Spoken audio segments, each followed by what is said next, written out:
Hello, everyone. We're going to wait for a few more participants to join us.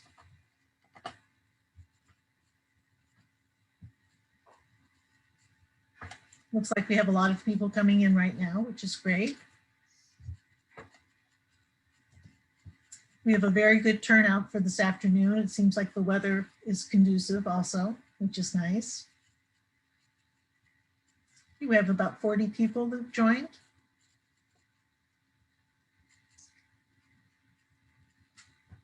Okay, I think we'll get started. Welcome this afternoon to the final art talk for our 2020-21 season. My name is Laurie McGavin Bachman, and I organize the art talks for the Ridgefield Library.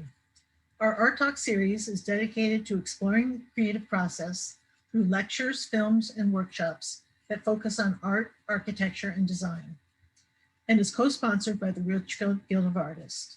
There will be a Q&A session at the end. However, if you would enter your question at any time during the presentation in the Q&A function, that would be great. Our art talk this afternoon is titled Philip Johnson and the Glass House, A Lifetime in Art, and features Hilary Lewis, Chief Curator and Creative Director for the Glass House. She will talk about how Philip Johnson, professionally engaged in art and architecture for nearly 75 years, beginning with his first position as the initial Director of Art and Design at New York's Museum of Modern Art, and leading up to his prominent role in architecture worldwide.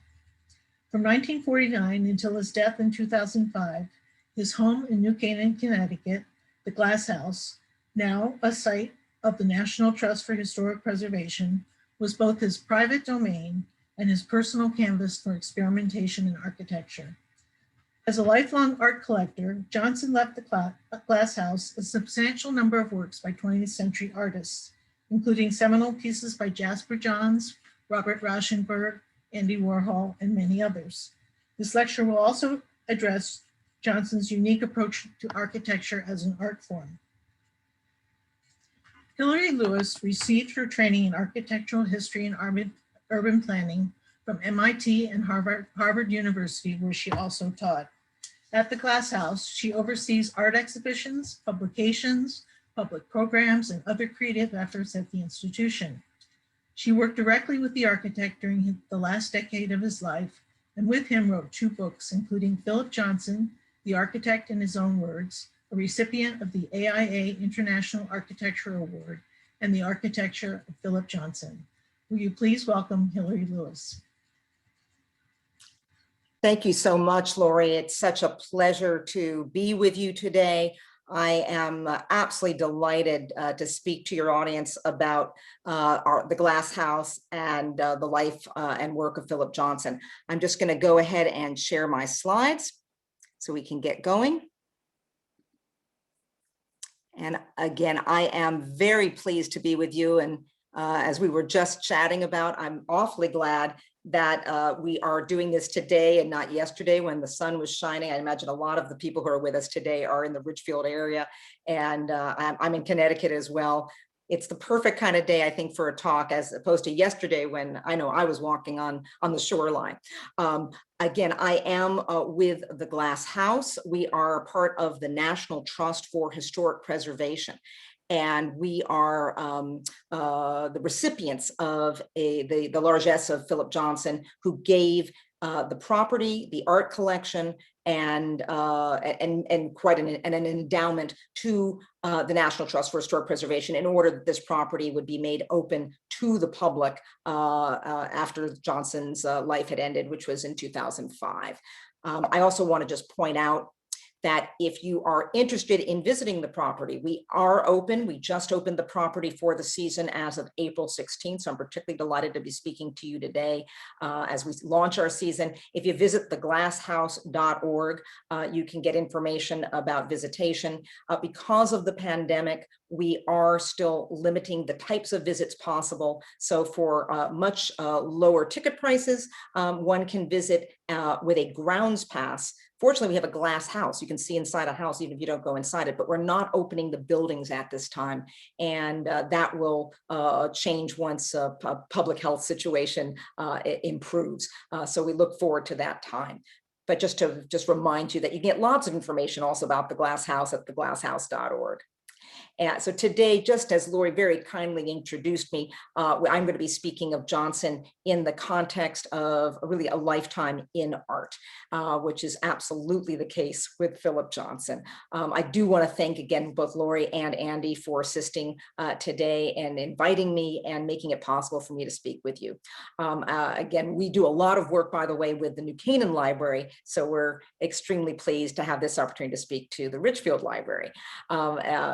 We are a property that does normally a lot of installations and programming on site. And unfortunately, because of the pandemic, have had to move everything online. So please take a look at our website and take a look at some of the programs we offer, very much like your Art Talks today. Because we are focused a little bit on Ridgefield before we launch into New Canaan, I just want to talk a little bit about Philip Johnson and Ridgefield. Some of you will recognize this building, which is the Schlumberger, or former Schlumberger Research Center in Ridgefield, which is now the Office of Bassam Fellows, a absolutely wonderful furniture and design firm based in Ridgefield. And this company has brilliantly and beautifully restored these buildings. So I'm not sure currently what the availability is for visitation, but I do know that on occasion it is possible to visit this absolutely wonderful structure. And by the way, this was designed just about a few years following the Glass House. So it's very much in keeping with the style of the Glass House. And I just wanted to acknowledge that Johnson's influence extended throughout the region and actually throughout the world. But there is a lot of work in the Fairfield County area that was designed either by Johnson or by others who followed in the same fashion in terms of promoting modern architecture in the post-war period. Now to talk about the Glass House. The Glass House has really resonated in the public's imagination for a very long time. Prior to the National Trust opening the property in 2007, it was only seen if Philip Johnson invited you there. And it was also highly photographed, of course, so people knew it from publications. Here, an image by the great architectural photographer Ezra Stoller with this very kind of a moody, atmospheric nighttime interior shot. Here's an image of the exterior shot by Joyce Schulman, the great architectural photographer based on the West Coast, who captured the way in which the Glass House is integrated into nature and is very much about the property where it is located in New Canaan. I also want to talk about the fact that the Glass House is not one structure. We have multiple structures on the property. Here in a beautiful photograph by Lynn Davis, who is part of our collection and was a figure who was very close with, especially with David Whitney. This image kind of shows you the pavilion in the pond, which is a pavilion of 1962, and its relationship to the Glass House just above, which sits on this rocky promontory.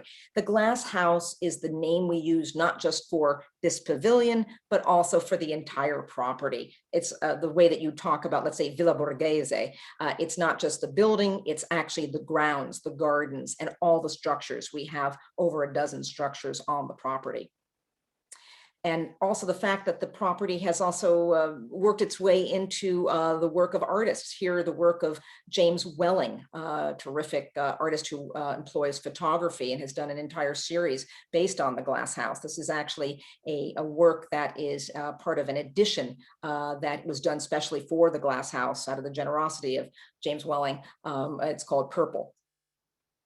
And don't worry about adjusting your screen. This image is supposed to be blurry. This is the work of Hiroshi Sugimoto, the absolutely fabulous artist, also who works with photography, also engages in architecture, capturing the Glass House in his signature blurred fashion. And so you get a sense of how much the Glass House has been of interest, not only to Philip Johnson and to the public, but also to artists and designers. And finally, an image by Robin Hill, a contemporary architectural photographer based in Miami, who shot the house over our swimming pool. So it looks as though it almost floats over the water.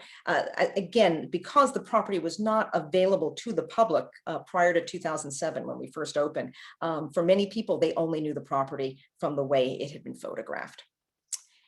Here in a picture by Michael Biondo, get a little greater sense of the reality of the glass house. Michael Biondo is based in New Canaan, so we've got a lot of local talent. And you get this sense of the way it sits on this rather manicured lawn. And as you saw from some of the earlier photos, it's just behind it. As you see these trees down here, it sits on top of what Johnson called a rocky promontory. And there's a lot of rocks on the face of this slope just behind the glass house, which gives it a very interesting position and is actually the reason Johnson fell in love with this property.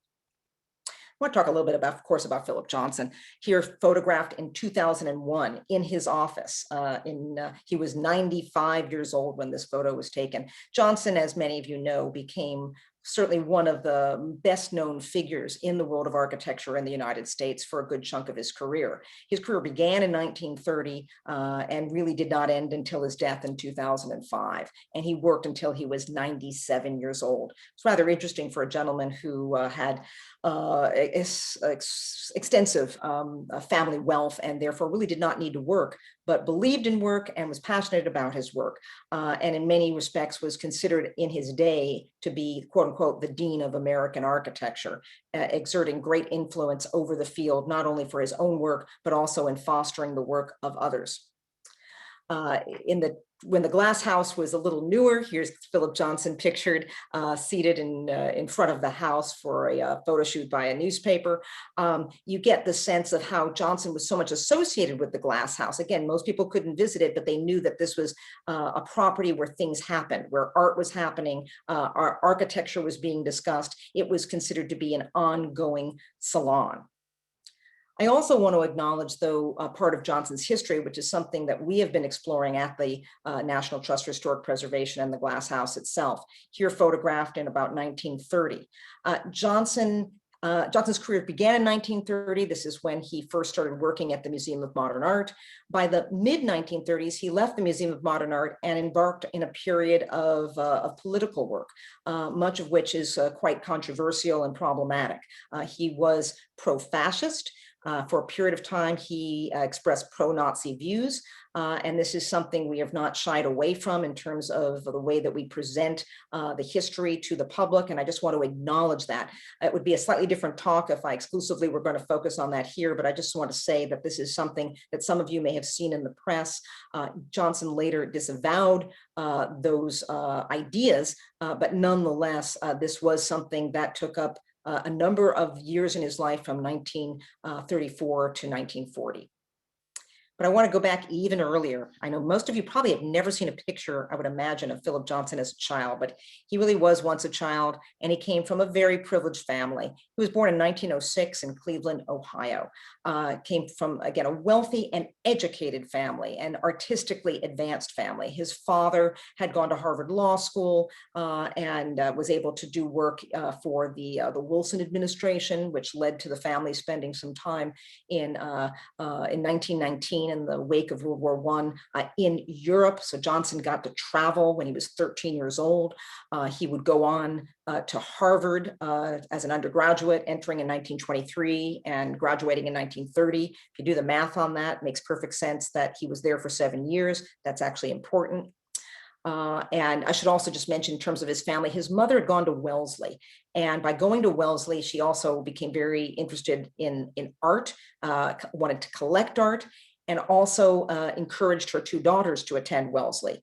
In doing so, one of them, the younger daughter, Theodate, got to know this guy, Alfred Barr, who would become the founding director of the Museum of Modern Art. Alfred Barr had gone to Princeton, worked on his PhD at Harvard, and then was teaching at Wellesley. And through that, Philip Johnson, here a young Philip Johnson, this is from a picture from the early 1930s with Alfred Barr's wife, pictured in Europe. This connected Johnson to Barr because of his sister's contact at Wellesley College. So you never know how important those connections may be. Johnson himself, again, had gone to Harvard, and that led to a number of connections, all of which kind of funneled him to be more connected to the Museum of Modern Art. That, of course, was an institution that was founded in 1930. Alfred Barr is the first director, and he hires young Philip Johnson, who has just graduated from college, to be the first curator of Architecture and Design. I had mentioned before that it took him 7 years to graduate. He was not a stupid man. He had been voted most likely to succeed from his prep school, but he had spent an extra few years traveling throughout Europe during his undergraduate years, exploring art and architecture of its time, this new thing called modern art and modern architecture. And that led to his being prepared to work at the Museum of Modern Art. This is Henry Russell Hitchcock. Through Alfred Barr, again, founding director of the Museum of Modern Art, Johnson is introduced to Hitchcock, who also is a product of Harvard and did his PhD in architectural history, would later go on to a very long and highly respected career at teaching at Smith. But Hitchcock, some of you may recognize that name, becomes the co-author with Johnson of a very important exhibition that is launched at MoMA. Just a little bit more on that in a moment. The two of them together, actually, and sometimes with Alfred Barr, traveled to see this newfangled thing called the Bauhaus, the School of Architecture, really architecture, art, and design, launched in Germany, first in Weimar, then in Dessau. This is in Dessau, under the leadership of Walter Gropius, one of the great founders of modern architecture. And Johnson goes to visit this and is absolutely enamored. He sees these young people doing innovative work in architecture and design, and actually exclaims himself, "I'd like to study here." He never ends up doing that, but along with Hitchcock, he documents what he sees and gets to meet the great figures of the day. I mean, for example, here's a class being led by Kandinsky. Johnson gets to meet the figures like Mies van der Rohe, artists such as Kandinsky and Paul Klee. And this is an extraordinary experience, given the fact that Johnson's first visit is at the age of 22 in 1928. And then over the following few years, he continues to visit the Bauhaus. And here's Johnson in 1932. 32 is an important year. 1932 is when he, along with Henry Russell Hitchcock, launch an exhibition which later becomes referred to as the International Style.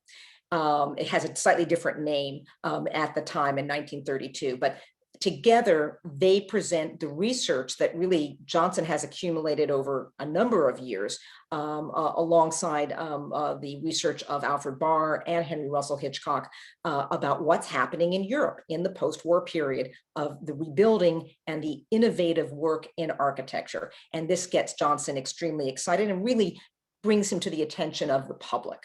Again, this is 1932, and Johnson at the time he's actually just shy of his 26th birthday when the show opens in February 1932. Should also show some other work that Johnson collects. This is work by Paul Klee from, I believe it's 1932, and it shows that Johnson actually was one of the first collectors of Paul Klee. In fact, he may have been the first collector of Paul Klee in the United States. Johnson gives this to the Museum of Modern Art. He gives a lot to the Museum of Modern Art. For example, such notable works as Jasper John's flag. Johnson acquires this and then gives it to the Museum of Modern Art.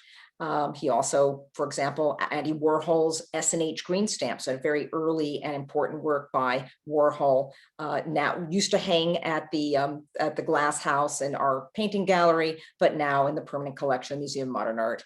And even, for example, Gold Marilyn. I could spend not just the next hour, but many, many hours showing you all of the work that was given to MoMA. In fact, Johnson is credited with giving over 2,000 works and is considered to be one of the largest donors to the museum. So his relationship with MoMA is extensive. So he himself is a collector, and he is also a curator. He does all of that before he's even an architect. And I want to talk about Johnson as an architect. So to give you the chronology again, from 1930 to about 1934, he is working at MoMA. But then in the second half of the 30s, he is engaging in political activities that, again, are highly problematic. In 1940, he returns to Harvard to study architecture. And here he's pictured, and this is either 1941 or 42, in Robinson Hall, which is actually a building, a classical building designed by McKinley White on the campus of Harvard. This is before the Graduate School of Design is even named the Graduate School of Design. And Johnson is studying under Walter Gropius, who is at that point has left the Bauhaus and has sought refuge in the United States and is the head of the architectural program at the at Harvard. Also, Marcel Breuer is there, and a number of other Bauhaus figures who have followed Gropius to Cambridge. Johnson in particular, though, is interested in the work of Mies van der Rohe, and here pictured in 1947. So just want to again get the chronology straight. From 1940 to 1943, he studies at Harvard. From 43 to 45, he serves in the US military in the US Army during World War II. In 1945, the war is over. He purchases the property in New Canaan in 46, and he has returned to his work at the Museum of Modern Art, where he does a retrospective of the work of Mies van der Rohe in 1947. This is the Tugendhat House, very famous building by Mies van der Rohe of 1928 to 1930. And you can see Johnson is still very much interested in the work of Mies, much more so than the work of Gropius. And here an example of the work of Mies van der Rohe that's also part of the National Trust portfolio is the Farnsworth House in Plano, Illinois. This building is not built before the glass house, but it's designed before the glass house. And here you see in that 1947 exhibition, Mies looking at the model of this house designed by him for a property about an hour outside of Chicago, which indeed you can visit because again, it's owned by the National Trust now. So Johnson sees this, and of course he's the curator of the show. He's well familiar with all the work by Mies van der Rohe and is looking at this as well as other work by Mies van der Rohe, and at that point develops his ideas for the glass house. Additionally, just to stroll forward a little bit, Johnson's role at MoMA continues. In 1953, he has the opportunity to design the sculpture garden at the Museum of Modern Art, the Abby Aldrich Rockefeller Garden. And that is still there with some modifications since the redos, multiple redos at Museum of Modern Art. But you can see this is very Miesian, very much in the style of Mies van der Rohe, very clean, modern architecture, including this wall and gate here, all designed by Philip Johnson. And some people have, assumed that because Johnson, quote unquote, copied, which indeed he didn't really copy, but it certainly was influenced by the design of the Farnsworth House when he was designing the glass house, that Mies might have been cross with him and that might have ended their relationship. Indeed, this was not the case. Here pictured with the design of the Seagram building, which is built from 1954 to 58, Mies gets that commission in part, and slightly in part because of Philip Johnson. Johnson becomes his co-architect and works with Mies on that project. So you can see their relationship continues. And of course, here's the Seagram building. Many of you will know that from New York. For all I know, some of you may even have offices in the Seagram building, wouldn't be surprising. And of course, in the Seagram building is the famed Four Seasons restaurant, a place that Johnson designs and becomes highly associated with because he himself keeps an office in the Seagram building and often goes to lunch at the Four Seasons, which he himself designs. And this is designed in 1959, again, very much in the style of Mies van der Rohe. And this is something that Johnson gets to do because Mies himself wants to go back to Chicago, where he is teaching at or is the dean of the School of Architecture at the Illinois Institute of Technology, what was formerly known as the Armour Institute.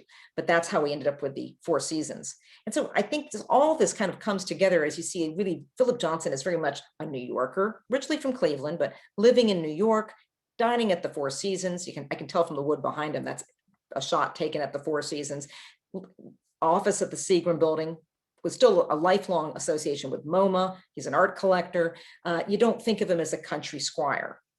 But then again, from 1946 on, he has his property in New Canaan. Here pictured with Marty Skrlunas, who's formerly of the National Trust, who managed the property for many years, and one of the two dogs that Philip Johnson had with his partner, David Whitney. And Johnson used to say that the glass house was his true home, that Connecticut was where his heart was. That said, he also loved having a home in New York and used to also say, 3 days, that's it. I'd be out in the country and then I got to get back to, quote unquote, where the action is. Actually, at the end of his life, in his 90s, he would spend 7 nights a week at the glass house and would simply commute into New York to his office at the Seagram building. And here I want to just give you a sense of the property. We're going to actually take a look at a video in just a couple moments. I should have mentioned that when I first launched the talk, but that to get a sense of the property, it is not a single building, and the original property was only 5 acres. We now have just shy of 50 acres. So it's quite an extensive landscape. So when you first come in, you come in through this gate, come down a winding drive. This is the driveway here. There's another building here called the Brick House. This is the original complex of the Glass House. So the original property was sort of this, and it was about 5 acres.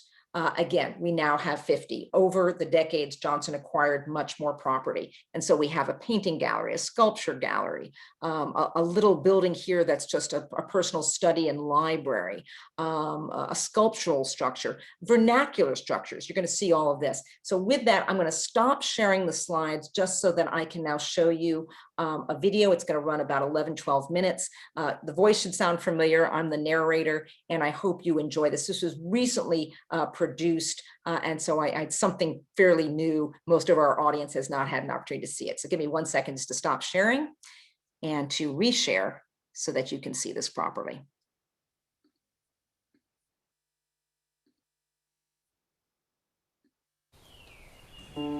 It's often surprising to visitors how much this property is indeed a landscape, punctuated by architecture, rather than a site focused solely on the building for which the property is named, the Glass House. Without this land, Johnson would not have had the desire to create a transparent house of glass. In fact, he used to say, the basic building block is trees.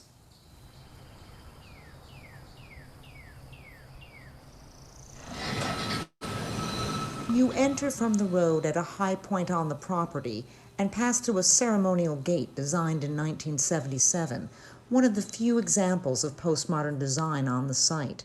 Then you make your way down a winding drive before you can even see the Glass House itself. The curve in the drive is accentuated by a sculpture of 1971 by Donald Judd. Just beyond the Glass House and its opposing twin, the Brick House, can be seen. Johnson purchased additional land beyond the original 5-acre parcel, which made this current driveway possible. The property is now 10 times its original size and includes a dozen structures, including vernacular buildings, such as a 1920s farmhouse and a 19th century shingle-style residence, which was the domain of Johnson's partner of nearly 45 years, David Whitney. At the heart of the property is the Glass House and the Brick House, or Guest House, which are in essence 2 wings of a single composition. While designing this from 1947 to 1948, Johnson unquestionably was inspired by the work of Ludwig Mies van der Rohe, the great German Bauhaus master who had designed a glass-walled pavilion as a home outside of Chicago for Dr. Edith Farnsworth, which had not yet been built.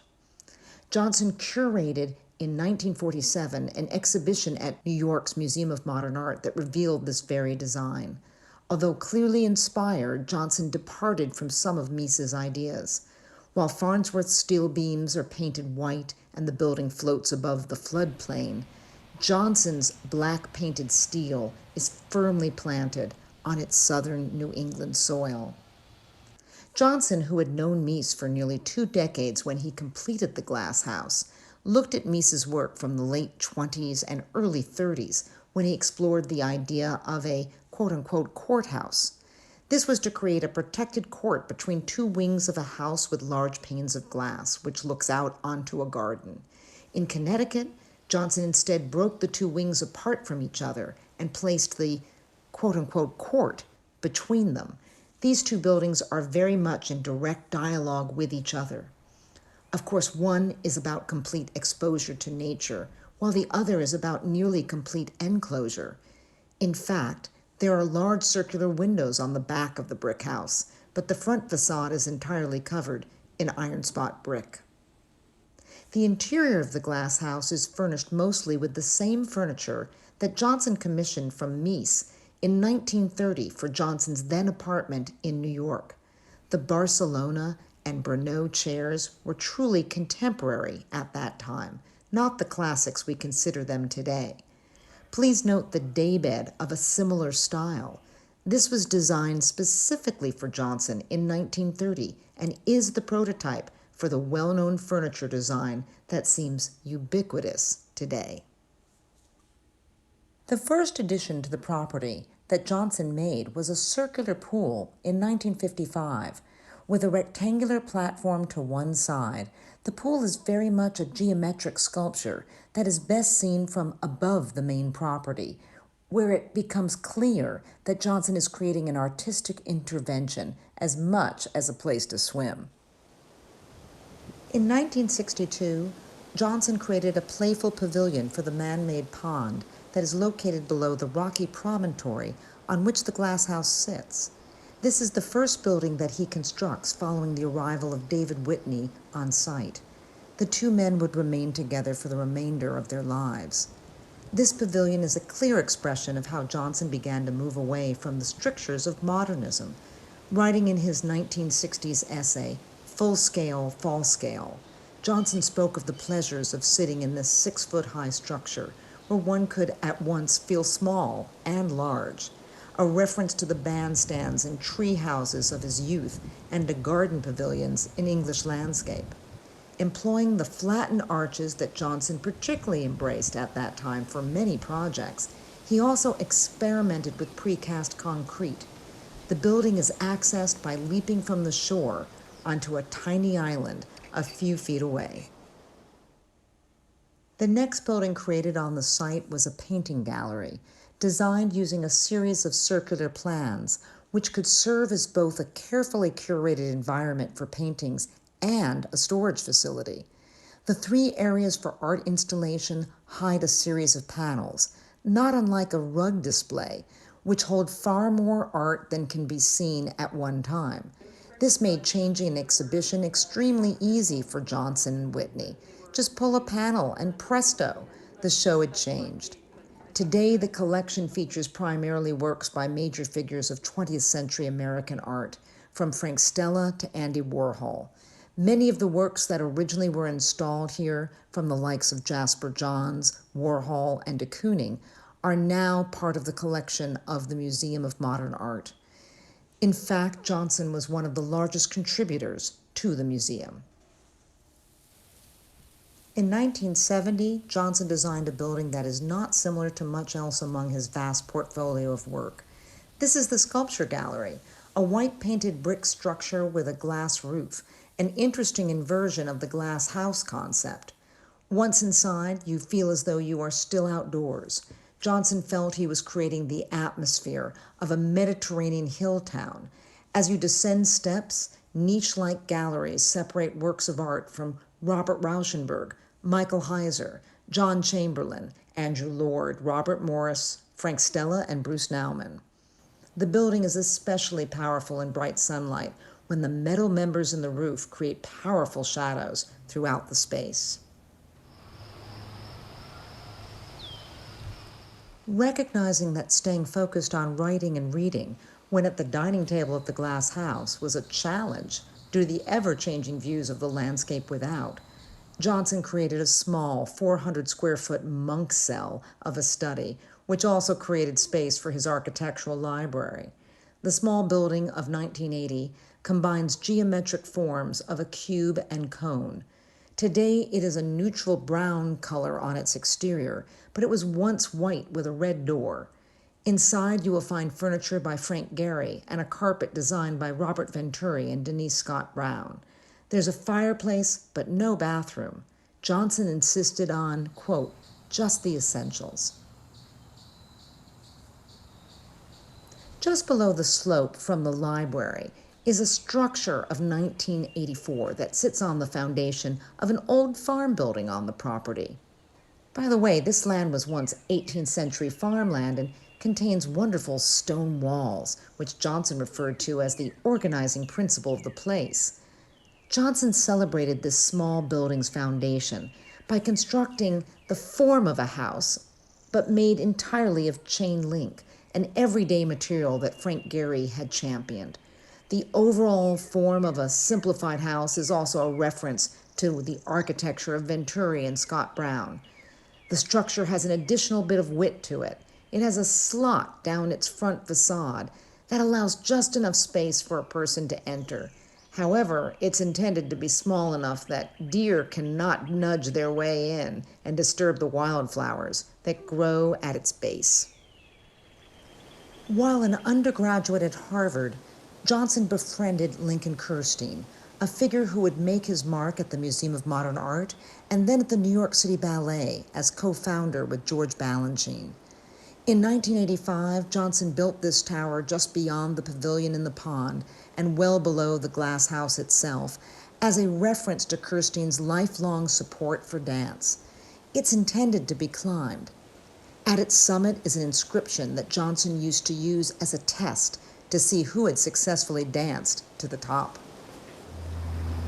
The last structure that Johnson designed and built on the property is what is now referred to as the Monsta, a study in non-Euclidean geometry in keeping with Johnson's last direction in architecture, which a number of architects were exploring at this time. The building comes from a design by Frank Stella for a proposed museum in Dresden. Johnson loved Stella's design and informed the artist that he would like to create something similar. The final result? A small pavilion that is now used for exhibitions. It is painted red and black in a nod to the colors of New England barns. It's also a reference to the forms of German Expressionism. Johnson and Whitney delighted in the ongoing effort to shape the landscape. They planted, removed, and trimmed trees and adjusted the way in which the tall grass would be cut in order to create a seemingly natural environment, which was nonetheless fully designed. The view from the glass house to the west allows the visitor to penetrate visually into the forest, in part because walls of trees had been thinned in order to allow light to penetrate to the forest floor. The visual details of the rolling hills, wetlands, meadows, and forest were all of keen interest to both Johnson and Whitney. Aware of the lifespan of trees, they diligently planted a new line of young trees along the axis, connecting the sculpture and painting galleries. This was when Johnson was well into his 80s, so clearly designed with future generations in mind. Johnson often remarked that he was a landscape architect. It was just that no one knew it.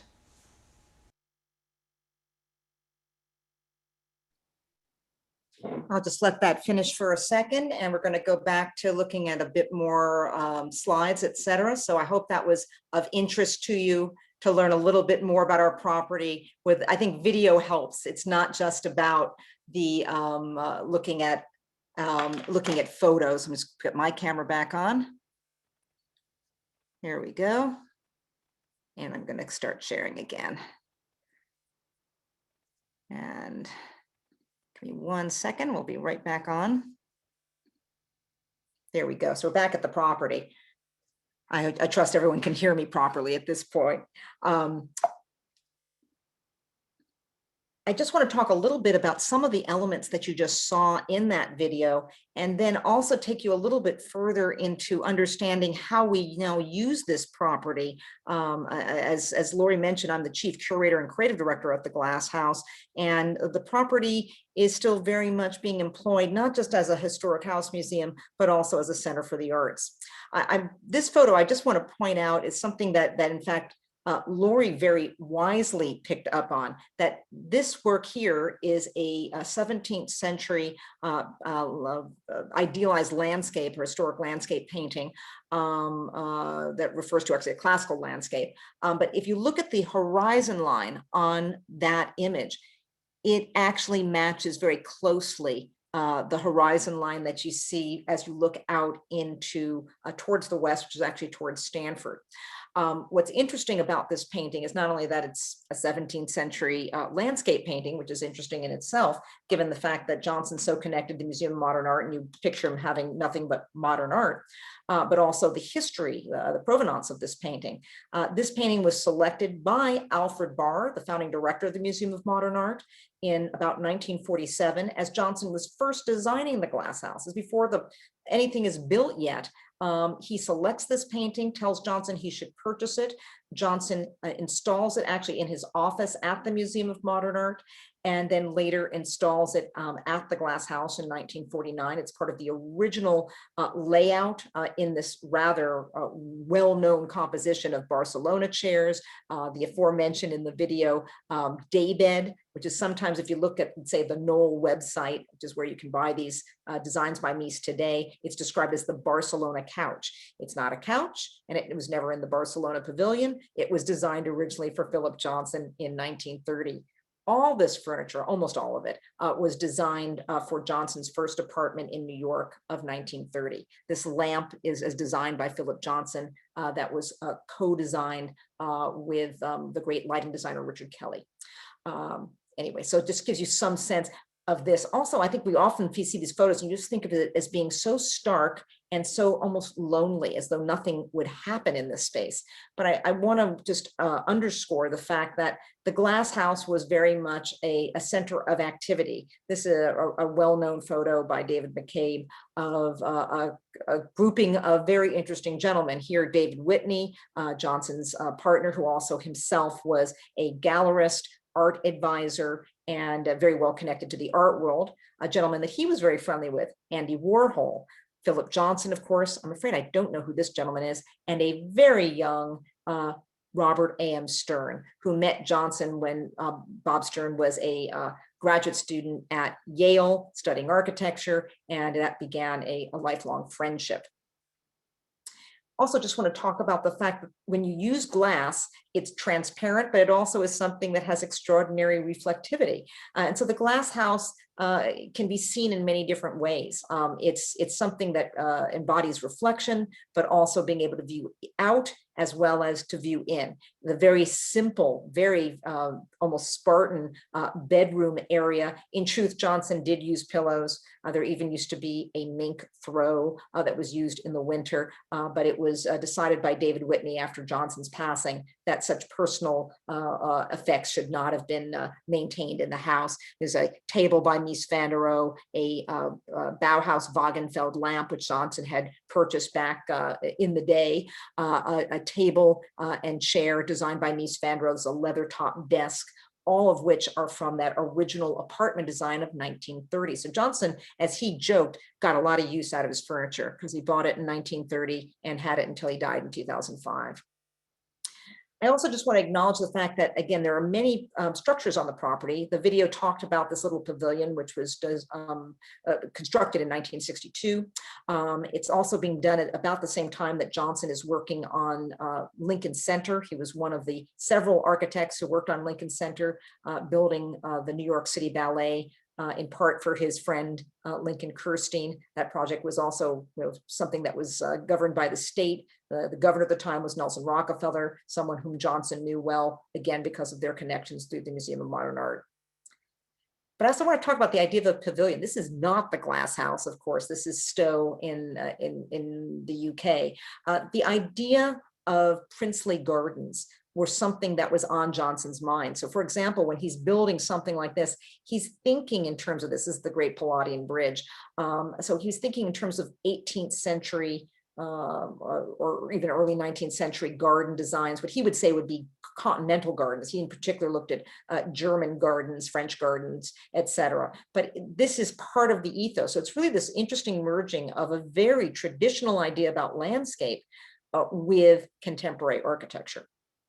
And just bringing you back to the last building built on the property, which is known as De Monsta. The video doesn't really get into this, but the reason it's called De Monsta, spelled D-A space M-O-N-S-T-A, sounds pretty ridiculous, came out of a joke. The critic for the New York Times, the architecture critic, Herbert Muschamp, was discussing this building in the 1990s with Johnson, and Johnson, in his very patrician accent, talked about it. It's feeling almost like the flank of a horse, that this was almost like a living, breathing thing because of its non-Euclidean geometry. And actually, in talking about, kind of tapped it and talked about how it was almost like an animal or a monster, a monster. Well, that sounded to Muschamp like the monster.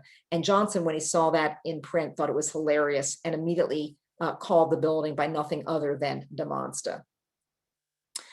I just want to kind of bring you back to Johnson, who really spent a good chunk of his adult life at the Glass House. From purchasing the property in 46, the building is constructed in 49. He adds to it over the decades, and it's an ongoing project, as the video also pointed out, that in order to kind of open up this forest, to kind of looking to the forest floor, by removing trees and trimming trees, it allowed for a greater visual penetration when you looked to the west. So this is very much a landscape. Johnson is really thinking about this. By the way, he's not doing this alone. In 1960, he meets David Whitney. David Whitney, here in a photo also by David McCabe, perched above a Brillo boxes designed by Andy Warhol. Again, a noted figure in the arts himself. David Whitney was much younger than Philip Johnson. He was more than 30 years his junior, and therefore was connected to a whole new generation of figures in the arts, people like Andy Warhol. And this is a picture from 1981, I believe, Warhol visiting the property. And if you're going to have a cute pavilion in a pond, maybe you should have your friends like Andy Warhol come by so you can have a picnic together. The property was actually utilized in this fashion. But it's important to note that Johnson continued into the decades as someone who had really begun doing his earliest research in the 1920s, and yet in the 1960s, 70s, 80s, into the 90s, is still working vibrantly, connected to artists and architects. Again, bringing you back to the property, here Johnson again perched in his favorite spot on the property, kind of right at the edge of this little barrier, the parapet that he built around the edge of the property. The Glass House is directly behind him.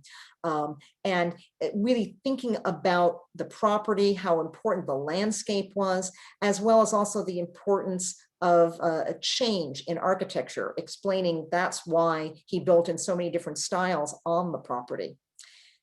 But this idea of the landscape being of such paramount importance really in many ways comes from his interest in the work of Frank Lloyd Wright. I know we haven't talked about Wright till this time, but Johnson at the end of his life discussed this more fully. He said, everyone thinks of me as a Miesian, and I'm not sure why. It's just, I only worked in that style for a period of time. But he said, the more I think about it, the more I realize I am indebted to Frank Lloyd Wright. They both were figures from the Midwest. When you think about Wright, was born in 1867, so he was about 40 years younger than Johnson, who was born in 1906. Johnson felt a great connection in understanding Wright's work, even though he had been accused early on of not giving proper respect to Wright, because he described Wright originally, when he was doing his first show at MoMA, as Wright was the greatest architect of the 19th century. In truth, the two men did get along, obviously with proper respect coming from the younger gentleman to the much more established gentleman of Frank Lloyd Wright. But should also mention in 1949, exactly when the Glass House is being completed, Johnson does a retrospective at MoMA of the work of Frank Lloyd Wright. And again, just looking at the property again, you saw some of this in that video, that here's the Kirstein Tower, the base of it, again, that pavilion, the rocky promontory, the Glass House itself, the painting gallery and sculpture gallery are over in this direction. All of this is about the placement, the careful placement of, as Johnson described them, of pavilions. These are all pavilions, he said, always a pavilion. And the idea, again, stems from that idea of continental gardens of late 18th, early 19th century. And here, seeing things a little bit more clearly with a little less foliage. Should mention that Johnson loved being in the house in different times of the year, the different seasons. He loved the house in the snow. He enjoyed it, whether it was during the day or at night, that this was what he called a permanent camping trip. The idea of being outside and being in nature, and yet being enclosed in a very urbane work of architecture. This is, there's some contradictions there, but this is very much what Johnson is thinking about. And here's just another photo of an unusual winter scene for the Glass House. Unfortunately, we are not open to the public in the winter. Our season is from April through November. So most people only know winter at the Glass House through photography. Another beautiful photo by Robin Hill of this ethereal, almost floating lantern. The lighting is so important here. Johnson worked with a gentleman named Richard Kelly. I mentioned him just when we were watching the video, a very important lighting designer, in order to light up the trees around the property. And I think, just go back for 1 second. that of course, if you're in a glass building and you don't light what's around you, you would simply look out at blackness at night. But in the case of the glass house, Johnson makes sure that there is extraordinary lighting throughout the property. So there's something to look at when he is there at night.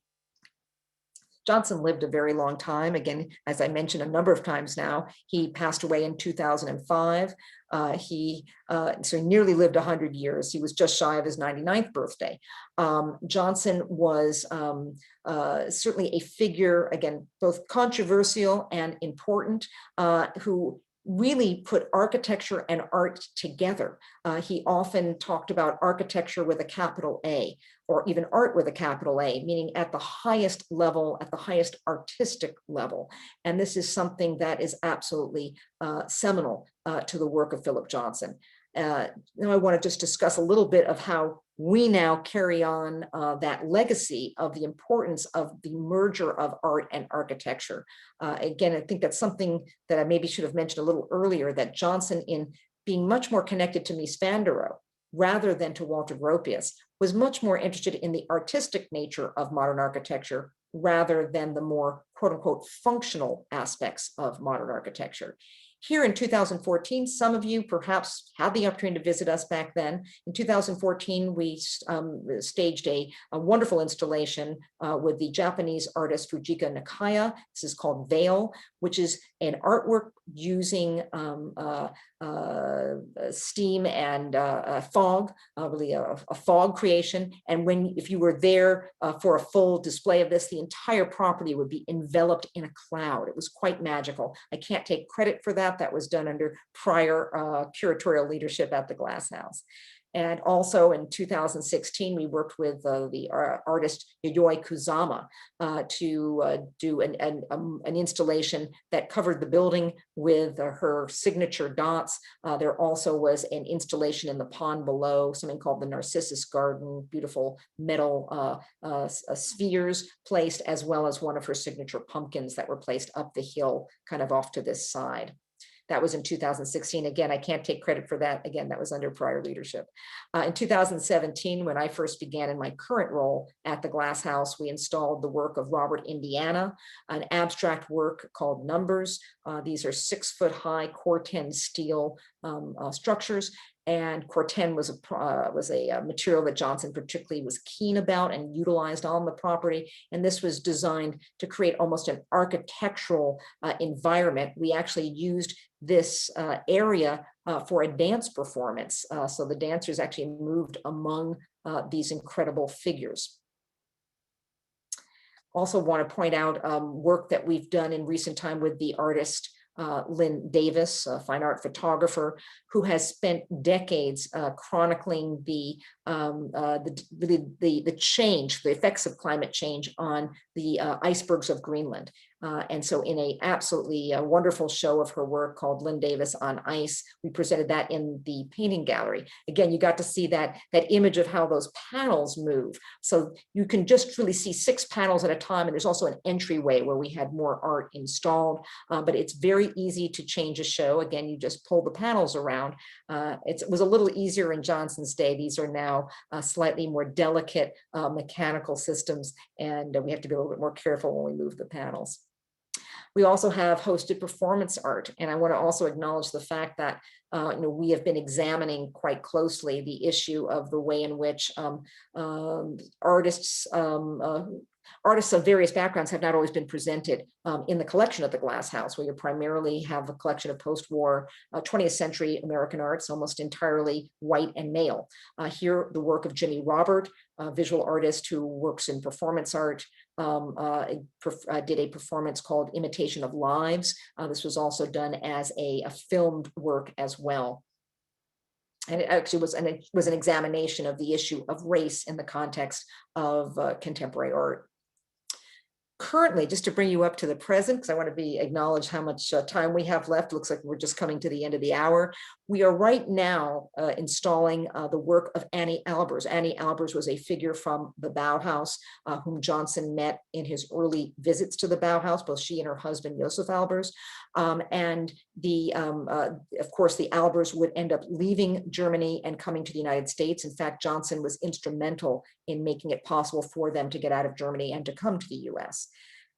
When Johnson designs the Rockefeller Guest House, just a year after the Glass House, it is Annie Albers who produces fabric, textiles for the Rockefeller Guest House in New York.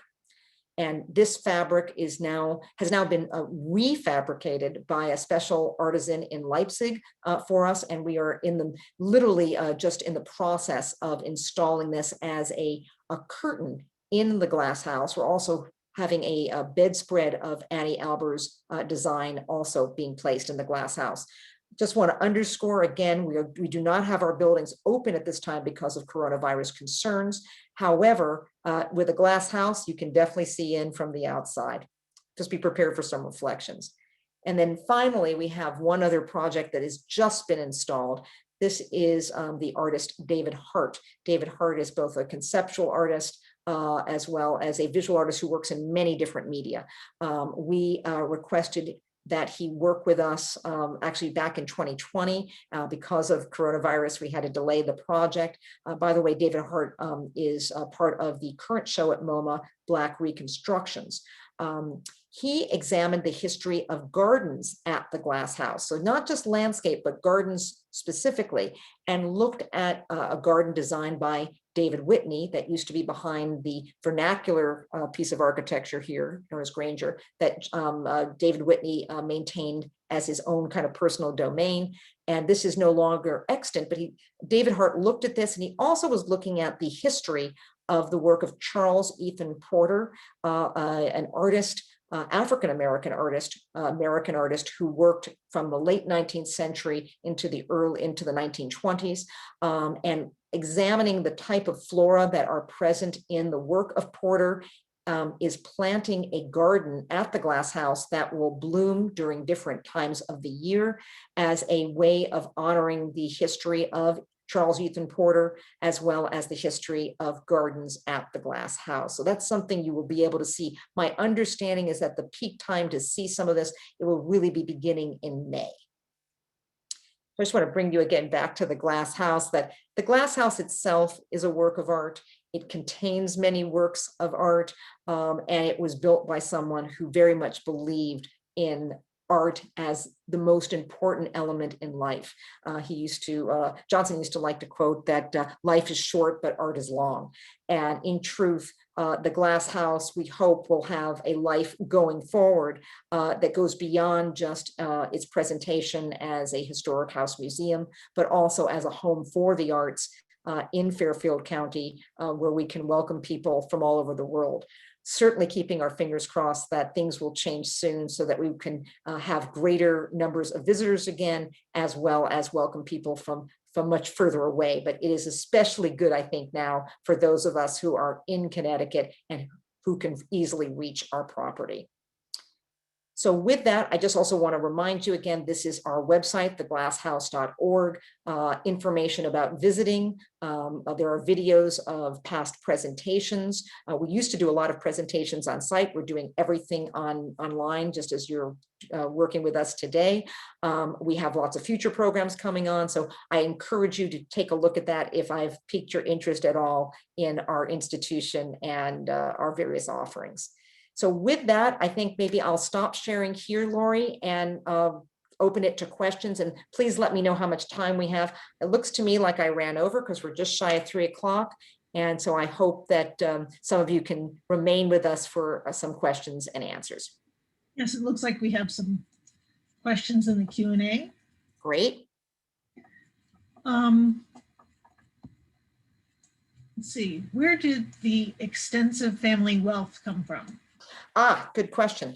Both Johnson's father and mother came from wealthy families, but in particular, Philip Johnson himself was given a portfolio as a teen that contained stock for what was a new company. His father felt that maybe this was not going to really be going anywhere, so he primarily put it in his son's portfolio as opposed to his 2 daughters, who ended up getting Cleveland real estate. But it was a newfangled company called Alcoa. and that stock went up in value significantly. So even during the Depression, Johnson had decent resources. And Johnson talks about this quite a bit. So it made it much easier for him. When you think about it, as a young man in your 20s, traveling by steamship to Europe with your own vehicle. He traveled with his own car. This helped to endear him to people like Mies van der Rohe, who maybe wanted to get back from Dessau to Berlin and catch a ride with this young, crazy kid named Philip Johnson. And so Johnson had extensive wealth. His parents, again, collected art themselves. His mother at one point, for a summer home, considered actually employing Frank Lloyd Wright to design the house. So she was a very advanced lady herself and imparted that to all of her children. Okay, here's another question. Were there any restrictions regarding what new art or artists could be displayed after Johnson's death? Yes, that's a great question. Johnson himself did not impose any type of restriction. He very different from many other collections. I mean, many people, of course, know the Barnes collection in the Philadelphia area, where there were very tight restrictions about where even art could be placed.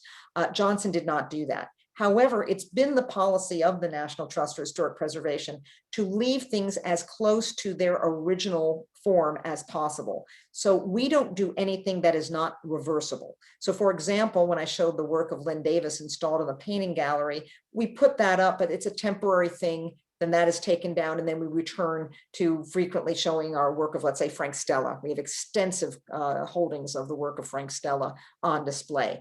The same thing, the sculpture gallery. In truth, the sculpture is so large and so heavy, I have no place to store it, let alone move it around. So we rarely put any installations in the sculpture gallery other than special instances. For example, we had an audio installation that was done by the artist Jenny C. Jones.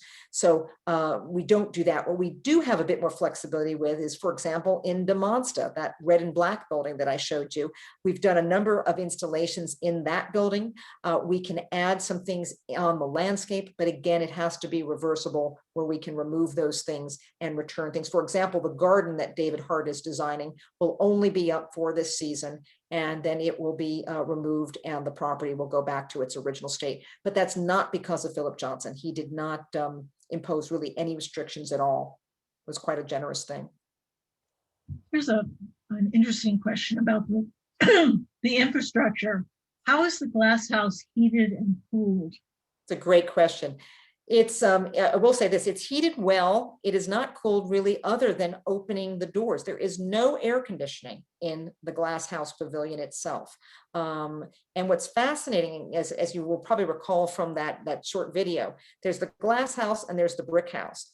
All of the HVAC infrastructure is, or shouldn't even say AC, but all the heating and ventilation is done through the brick house. There is a connection underground that connects the brick house and the glass house. So when the heat is on, which is radiant floor heating in the glass house, you see steam coming out of the brick house. So Johnson was able to keep the clarity, the simplicity of the glass house by having that second pavilion where all of the mechanical systems could be contained. So that's the truth. There are no screens at the glass house. Johnson really wasn't kidding when he said it's a permanent camping trip. He was a man born in 1906. He was very comfortable with the idea of not having air conditioning. There's doors on every facade, all 4 facades. You could open all that up. And in the winter, he liked to use the fireplace, which is contained in that brick cylinder. And that would actually create quite a bit of smoke sometimes. And so he would open the doors even in the winter. So it is not a perfect solution in terms of heating and ventilation, but it worked well enough for Johnson's use. Of course, we no longer use the fireplace. Here's another one. Can you talk more about Johnson's relationship with dance, Kirsten, and Balanchine? Oh, absolutely. Johnson himself, if he were with us, because I remember interviewing him on this particular subject, would say, oh, I know nothing about dance. But he liked dance very much, in particular because his friend, Lincoln Kirstein, kind of introduced him to ideas about dance in the 1920s. They actually went to see the Ballet Russe perform together in the 1920s, long before Kirstein gets involved with Balanchine. But because of that long-standing connection, Johnson is very appreciative of this. When he gets to see the work of Balanchine, who again is really introduced to him by Lincoln Kirstein, Johnson said, I really understand dance now in a different way. This isn't just about emotion. This is about architecture, that the structure of the dancers, the way in which Balanchine utilized human form really resonated with Johnson. But he would have unquestionably deferred to Kirstein as someone who really understood dance, and that in some ways Johnson himself was kind of a minor player. In truth, if you look at the New York State Theater, which Johnson designs, it actually doesn't even have enough back of house for, if you were designing a ballet theater today, you would certainly create much more space behind there. And he did that in order to create that fabulous room when you go to visit the New York State Theater. Forgive me, it's now the David Koch Theater. I'm old enough as a New Yorker that I still think of it in its former name, and it opened in 1964. But that great space, Johnson was so keen on creating a grand foyer, a grand space for the building, that he kind of cheated the back of house. And I know the New York City Opera that used to operate out of the New York State Theater used to have some issues with that because it didn't function that well. But that said, Johnson appreciated dance in part because of his early friendship with Kirstein. Okay, could you talk a little bit about the Harvard Group of Five? Absolutely. People frequently talk about this group known as the Harvard Five. Harvard Five refers to 5 architects who were at Harvard at the same time as Philip Johnson. Philip Johnson's one of the Harvard Five. And in truth, it really all stems from Marcel Breuer. Marcel Breuer is teaching at the Graduate School of Design at Harvard, the School of Architecture, and has formerly of the Bauhaus. Johnson feels much more of a kinship with Breuer because Breuer is more of a quote unquote artist, more so than Gropius. And so that is a connection. Breuer comes to New Canaan, I believe in 1945, builds his first home in New Canaan. And other young guns follow him there. Johnson buys his property in 1946. He starts shopping for the property in 45, late 45, after he's returned from World War II. So he's part of this group. That group includes John Johansson. He was the last of the group to pass away, also a figure who had 2 degrees from Harvard. Elliot Noyes, very important figure who builds multiple homes, including for himself in New Canaan. In truth, Elliot Noyes came to Fairfield County even earlier. He comes in the 30s, gets a home for himself and his family, and then later comes to New Canaan. So he is part of this group. And then Landis Gores. Landis Gores is a dear friend of Johnson's from those early days. He is his architectural design partner when they first launch a firm in New Canaan. And sadly, because of health problems, his career does not go forward with the same level as Noyes, Johnson, and Johansson. Obviously, Breuer speaks for himself. But that's the reason people often say, why New Canaan? Why did he end up in New Canaan? He was following Breuer. And so that's that whole connection. And of course, he knows Elliot Noyes. Elliot Noyes works at the Museum of Modern Art. So all of these guys know each other from both Harvard as well as later connections with MoMA. They're all connected. They're all connected. Is the glass house built on slab or is there a basement? Oh, that's a great question. I'm going to be careful here because I don't know all the technical answers as well as I should. It's my understanding it is built on slab. There is unquestionably no basement. It is a simple, essentially, box. The floor is not original, in part because the radiant floor heating was a kind of a novel system in 1949, and it sprang a leak in the first year. So Johnson had to tear up the floor and replace the heating system. And again, I believe had to do that in the 1980s. But no, there's often, I've heard people say about a basement. That is not the case. There is no basement. There is just this shallow conduit of piping systems that connect the glass house to the brick house, but it is not something that a human being would crawl through. It is simply a connection for infrastructure. Okay, this is one that I'm not quite sure about, but what was the inspiration of the shape and placement of the space of the lavatory, including the wall covering in the glass house? It's a great question. I wish I had proper pictures here. I must say, when I give lectures to architects, I often have the plan in front of me where we take a look at the seating system, exactly how everything is laid out, and that way you can see the cylinder a bit more clearly. My understanding, especially through the work of Stover Jenkins, who's the co-author of The Houses of Philip Johnson, who's also a Harvard-trained architect who worked for Philip Johnson, that the placement of that cylinder, which contains both the fireplace on one side and the bathroom on the other, is in order to have that cylinder so it does not interrupt the axis, both going kind of north-south and east-west. So when you look at the plan, you can see clearly, essentially from door to door, whether you're looking east to west or north to south.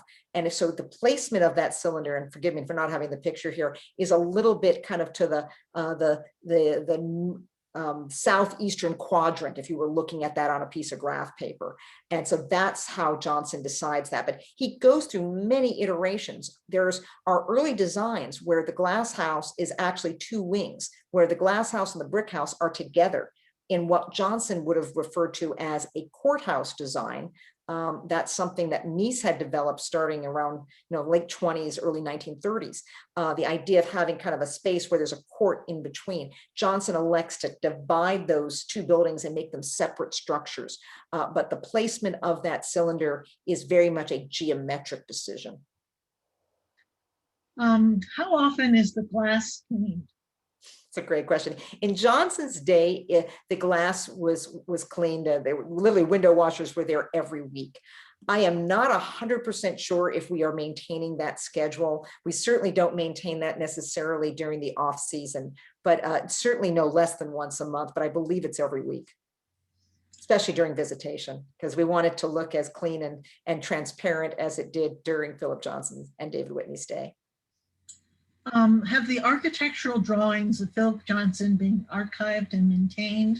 Yes, indeed. They're in different places, may I add.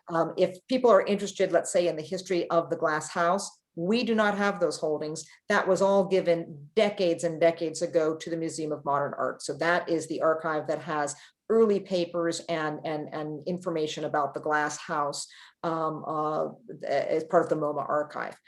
Additionally, Johnson had several different offices that he worked with different partners over the decades. Some of the offices papers and documents are at Columbia University at the Avery Library Architectural Archive. Additionally, Johnson had a lot of personal papers that he kept till basically the end of his life, or close to the end of his life.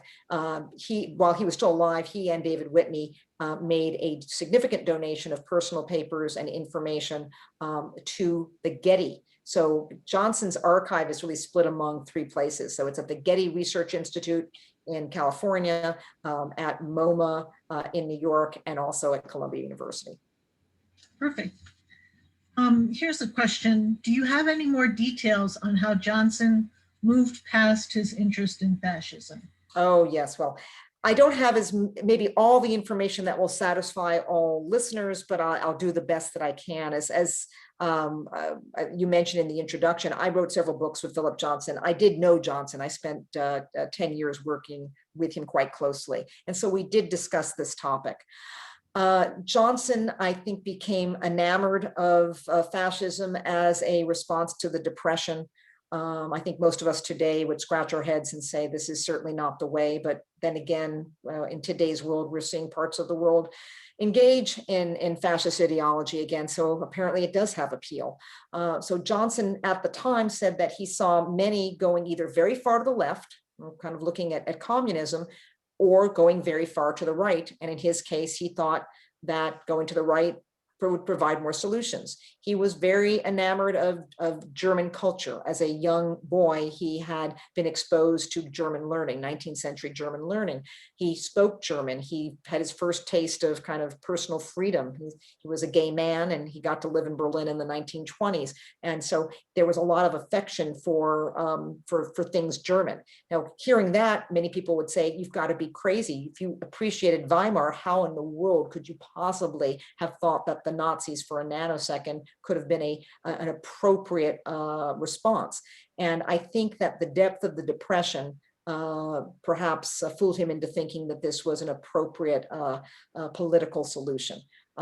He lived to, of course, regret this. As I said, in 1940, he returns to graduate school, and in 43, he serves in the US military, where it's known because he had written various things about his interest in fascism and wrote things that were unquestionably anti-Semitic, so highly problematic. And very strange when you think about it. His friend in the 1920s is Lincoln Kirstein. Lincoln Kirstein comes from a prominent Jewish family.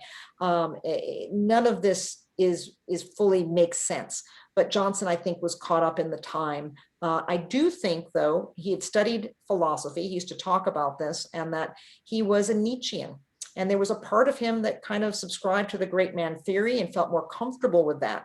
That said, in an interview with Charlie Rose years ago, when he was queried about this, Charlie Rose said, well, I assume you had no support for Roosevelt. And he said, really? Voted for him 4 times. So there's a lot there that doesn't make a lot of sense. But it seems as though Johnson, I think, was looking for maybe some validity, perhaps in the eyes of his family, in terms of doing something political that was, as opposed to just being in the arts, that perhaps it was, he felt that this was something he needed to do, but very much went the wrong way. He later, of course, voiced regret about this. In later years, he designed a synagogue in Port Chester, the Knesset Tifereth Synagogue, which he did some of the design with the artist Ibram Lassow. In 1960, he built a project for the Israeli government in Israel, which actually is the initial nuclear reactor. The first and only nuclear reactor in Israel is actually designed by Philip Johnson in terms of its architecture. So some interesting things, and his client was Shimon Peres and David Ben-Gurion. So there's a lot that is conflicting in terms of Johnson's history, but he certainly described those days of the 1930s as the height of idiocy and foolishness. And I think certainly was not proud of his take on those times. Here's somebody who wants to know a little bit more about what happened to his partner. Oh, to David Whitney. David Whitney, we should still have with us, but sadly was suffering from cancer at the same time that Johnson died of old age in 2005 in January. We lost David in June of 2005.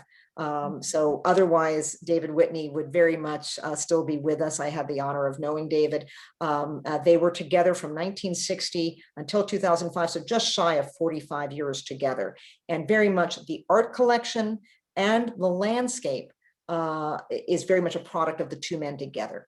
And Johnson very much spoke about this. Of course, again, a man born in 1906, he was not as quote unquote out as maybe some would have liked him to have been in the earliest days. But I think that for a man of his time, Johnson was more out than most. He never married and had a family. He was with David. Of course, there were other relationships earlier in his life, of course, but with David, they very much were together. David was an undergraduate at Rhode Island School of Design when he first met Johnson. He was 21 years old, and within the following years, they were very much a couple, and David had his own important career in the arts. Again, it's unfortunate that we lost David at such a young age. What was his career in the arts? Well, as a very young man, he worked as a studio assistant to a guy named Jasper Johns. He had his own gallery in New York in the 60s into the 70s, and then worked as an art advisor at a very high level to both institutions. He had a very close relationship, for example, with the de Menil in Houston, as well as various institutions in New York and private collectors. As Johnson used to say, David has an eye. It was one of the highest compliments you could get from Philip Johnson. He said that of Nelson Rockefeller, he said it of Alfred Barr, and he said it of David Whitney. There aren't too many others that I recall that he used that term with. And so he felt that David's eye in terms of placement of things, and that curatorial eye, was absolutely superb. And kind of to go back to an earlier question about how we place our art, we have tried to maintain the placement of everything as close to its original, because far be it from me to try to outdo Philip Johnson and David Whitney in terms of placement. And I was with them when they acquired some art and placed it. And there were some certain pieces at the end of their lives they did acquire. They continued to give things to MoMA well into the end of their lives. And the late 90s, they gave 9 major works to MoMA. It was a big deal. Important works, everything from works by Jasper Johns, Rauschenberg, Warhol, de Kooning. And Johnson made a point of saying that this is very much a gift from Philip Johnson and David Whitney. The things had moved forward in such a way that it was much more clear to all in the public that they were a couple. And it was something that Philip Johnson was very proud to be able to state to the public. So this maybe answers the question, did Philip Johnson keep his relationship with MoMA throughout his lifetime? Yes, for the most part, yes. There's a number of biographies out there that like to parse Johnson's connection with MoMA as though there were some falling out. For the most part, at least according to Johnson, there was none. I mean, he was disappointed when Cesar Pelli was selected to do the project for Museum Tower and the redo in the 1970s at MoMA. Johnson in the 1960s had done a lot of the expansion at MoMA. Of course, it was Taniguchi in the early 2000s who did the major redo that actually affected the sculpture garden that Johnson's design was part of. So Johnson, for the most part, felt very much connected to the museum. That was the place that got the greatness of his greatest largesse. The National Trust certainly benefited, but by many factors, MoMA is the recipient of Johnson's contributions. I'll also say that Johnson, even at the end of his life, there were things he didn't really want to do. And for example, there was an Absolute vodka ad that he posed for. And I said, Philip, why are you doing this? What's the point? He said, oh, they said they'd give a donation to MoMA. He didn't even say MoMA, he said to the museum. When he said the museum, it always meant MoMA. He was a lifetime trustee. He went to meetings at MoMA, even at the very end of his life when he was not in the greatest physical shape, but he was involved very much to the end of his life. Just a couple more mechanical questions. Sure. Where are the mechanicals stored, and are there any closets in the glass house? Yeah, there's actually a series, I guess, can you see it in this picture? And you can't see it behind me. There is a series of cabinets that separate the glass house, the bedroom area where the bed is. Just behind the bed, you saw a series of walnut cabinetry. Those are the cabinets. That's where you could store things. Now, in truth, there's more storage space also in the brick house. Remember, there's 2 wings of the house. And don't forget, this is also their weekend residence. There's plenty of other stuff that was stored in their various homes in New York. Additionally, there is a large shingle style house known as Kaluna Farms, and that was David Whitney's residence, and that had storage space. So Johnson got away with having much more limited storage space in the glass house than normally one could if this were simply a family home and you simply had that one pavilion to operate within. But there's decent amount of storage, and Johnson, as you can imagine, was a very orderly gentleman, and everything was properly done. There were a series of other buildings on site, vernacular architecture, and so things like gardening equipment and things like that are all stored in those places. But you asked me also about about the infrastructure? Forgive me, was there another question about that? Like, where's that all? The mechanicals are stored? Yeah, the mechanicals, I think I briefly touched on it, that there's this connection, this conduit that connects between the glass house and the brick house. So there's actually is a mechanical space in the brick house, and that is enclosed. So yes, that's where Johnson hid it away. And for people who are, let's say, architecturally engaged, who are curious about how does this compare, let's say, with the Farnsworth House, again, that's also owned by the National Trust. You can go visit it. It's an hour to the west of Chicago. There, Mies van der Rohe has all the mechanicals in the center of the structure, enclosed in a wooden kind of enclosure, but that blocked the transparency of seeing all the way through the building. Johnson didn't want to do that, so he hid that in the brick house. Interesting. Okay, we'll take one last question. Sure. How did you first meet Johnson and start your writing partnership with him? Oh, it's great. That's a great question. It's a long time ago, and it dates back to 1992. I was a graduate student. I was working on a doctorate at Harvard. Feels like many lifetimes ago. And I, with my co-author, a gentleman named John O'Connor, we approached Philip Johnson, who was apparently starting a new chapter in his life. There'd been an article about Philip Johnson on the front page of the Wall Street Journal saying that he had launched a new firm at 86 years old. And out of a long conversation that I'd had with this gentleman, John O'Connor, about how about architecture and celebrity within architecture, and how artists were more famous than architects, and yet there was this guy Philip Johnson, and that kind of came out of that conversation.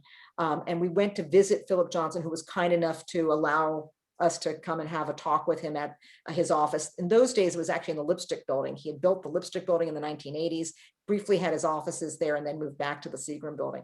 And amazingly enough, he was kind enough to not throw us out of the office. We both were trained in architectural history. And we ended up doing a book that became known as Philip Johnson, the Architect in His Own Words. It's got a picture of Johnson on the cover, which is a series of conversations with Johnson. And then Johnson asked me to continue doing work with him, and that went on for nearly another decade. Great. Well, thank you, Hillary, for an excellent presentation and for bringing the work and legacy of Philip Johnson to light today, and just for your insights, your experience. It was just a wonderful, wonderful way to learn more about him and the property there. I'd like to thank our co-sponsor once again, the Ridgefield Guild of Artists and the Ridgefield Library, for supporting this series, and hope to see you at our 2021-22 Art Talk series next year. Thank you all for attending, and I hope you enjoy the rest of your afternoon. Thank you again, Hillary. It was wonderful. Thank you so much. My pleasure. All right, bye-bye. Bye.